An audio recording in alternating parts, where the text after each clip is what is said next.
Welcome back, everybody, to Altcoin Daily. My name is Aaron.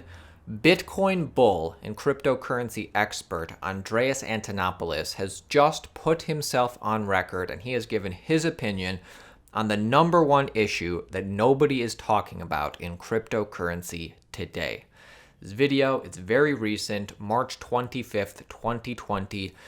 If more people took the time to figure out how to do this, it would be a game changer for you personally and for the cryptocurrency space in general. So if you are able to do what Andreas Antonopoulos is about to articulate, do it. It is worth it. I can say that from experience, actually. So everybody take 3 seconds, like the video, support the channel. Let's watch this clip. Everybody always asks Andreas Antonopoulos, when should I buy? Nobody asks him this.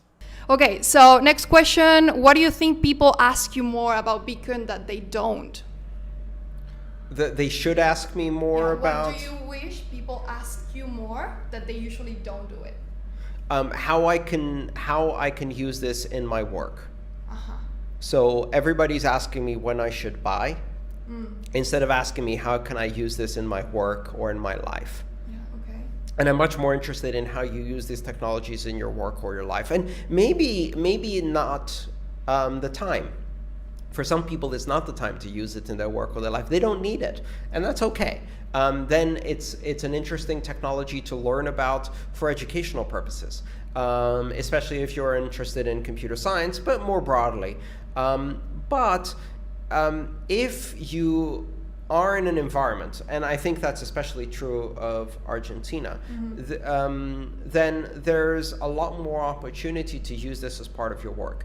If you work on the internet and you do work that is not tied to a specific geography, if you work with people in other countries and you are making transactions, receiving payments or sending payments for your work or for the work of others across borders, then you can use this technology today in your work. I pay my employees and contractors in crypto because it's the most convenient, fastest, most secure way to achieve the goals of my business. I earn crypto as fees because, again, it's the easiest, securest, fastest way for me to earn money. And so it's deeply embedded in how my company works. And I think that gives a different perspective. I don't look at it as an investment. All right. So this was from a 15-minute interview on the Tech with Catalina YouTube channel. She is Venezuelan, I believe. She's a Venezuelan crypto YouTuber. Link to the whole interview is in the description. Make sure you watch the full interview yourself, and make sure that when you do, you support her. Give her a like, give her a comment. In fact, if you do watch the whole interview, tell her that Altcoin Daily sent you. And regarding what Andreas Antonopoulos said in this interview, I can personally attest, in my opinion, Bitcoin earned so much better than Bitcoin bought. It is a good feeling getting paid in Bitcoin. It's probably the best thing that you can do to be a part of the cryptocurrency revolution yourself, and to do the best thing for the industry is figure out how you can get paid in Bitcoin. It's the best for you. It's the best for the industry. Anyways, think about it. Let's move on to some recent news. All of these are top stories of the day. The first one, Coinbase, probably the most popular cryptocurrency exchange for retail investors, now lets users lend out their cryptocurrency and track their interest earned across multiple DeFi platforms. So Coinbase is going DeFi. Coinbase Wallet has integrated decentralized finance apps to let users lend out crypto assets and track interest growth directly in their Coinbase Wallet. According to the company's Wednesday announcement, users of Coinbase Wallet are already placing millions of dollars into the DeFi platforms via the wallet's built-in dApp browser and the wallet link feature. So users pick a coin that's offered on Coinbase, choose a smart contract provider, and invest any amount of crypto into the selected DeFi product. They can then view their total balance and interest earned without ever leaving the Coinbase interface. This feature will be available for iOS users this week and Android users in the coming weeks, according to the announcement. At the same time, Coinbase is warning you that the DeFi products are still new and relatively risky, and thus you should proceed with caution. Before you get started, please be aware that DeFi lending apps are relatively nascent and come with risks. DeFi apps are programs that are running on the blockchain, and like any computer code, they can potentially have bugs that can cause you to lose money.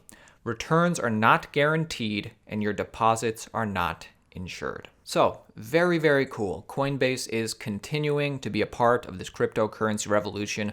How exchanges have changed just in the past 3 years compared to, just the exchanges that were available in the 2017 bull run. Leagues better. Next piece of news. Aspiring CME director wants the CME exchange to start mining Bitcoin and start issuing its own crypto token. A nominee for a CME director role believes that the CME exchange, one of the few regulated providers for crypto derivatives, should issue its own tokens and mine Bitcoin with renewable energy. I think we're going to start seeing more and more people in power or people wanting to have authority positions, be open to stuff like this. So in a filing to the Securities and Exchange Commission on Wednesday, Dante Feder-Egli said that if he is elected, he would turn the CME B shares into new CME tokens to improve governance by making membership accessible and improve liquidity. CME B shares are distributed to CME members, the exchange main market participants, after demutualization in 2000. Compared to the publicly traded A shares, B shares are only available to CME members and offer special voting rights to elect 6 people to the board of directors, including one of the positions that Feder-Egli is standing for. So, a CME member since 1997, he argued that the exchange would need to create as many as 9,600 CME tokens, each representing 1/100th of a B share. The blockchain could replace the complicated legacy structure with token redistributed to existing B shareholders. He says, digitize and fractionalize B shares into hundredths of a membership.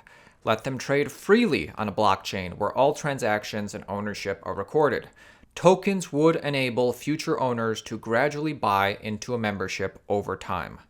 Also proposed that the CME should build its own renewable energy plants to power operations and divert the excess energy, the energy they weren't going to use anyway, to mine Bitcoin and other cryptocurrencies, which could be immediately converted into fiat. So, baby steps. Not only would that create a new environmentally friendly revenue stream, but it would also help familiarize the exchange with a new technology and asset class. While this seems outside of our core competencies, I'd argue this is our business. We, like the miners, match and clear trades. Asked if he considers his measures radical, he told CoinDesk that he stood by all his proposals. He declined to comment further, citing the rules of the election process. So whether this happens or not, the bigger picture here are these slightly younger guys who are, vying for, leadership executive positions, realize Bitcoin's going to be around a while and say, hey, why don't we be leaders in this? Why don't we figure it out for ourselves? So I think that's really good. And finally, Bitcoin mining difficulty has posted its second biggest percentage drop in history. It's because, this thing, it's a lagging thing that happens with the price. So the drop in so-called mining difficulty signals that some miners have bowed out of the ongoing race to solve math problems to win the freshly minted Bitcoin, as a decline in the cryptocurrency's price has made this activity less profitable. That said, the drop could work in favor of those who have chosen to stay in the game, as less competition means individual miners would gain a bigger cut in Bitcoin's daily mining output, so very competitive. The third biggest drop in Bitcoin mining difficulty was 15%, recorded December 2018, the capitulation. The largest difficulty percentage drop in Bitcoin's history happened all the way back in October of 2011. So once again, this was the second biggest drop recently. Bitcoin's mining difficulty is programmed to adjust itself every roughly 2,000 blocks, which normally takes about 14 days in order to keep the average block production interval at about 10 minutes. So that's Bitcoin, baby. It's a living, breathing network. If you got value in this video or you want to support the channel, hit the like button right now, and I'll see you tomorrow.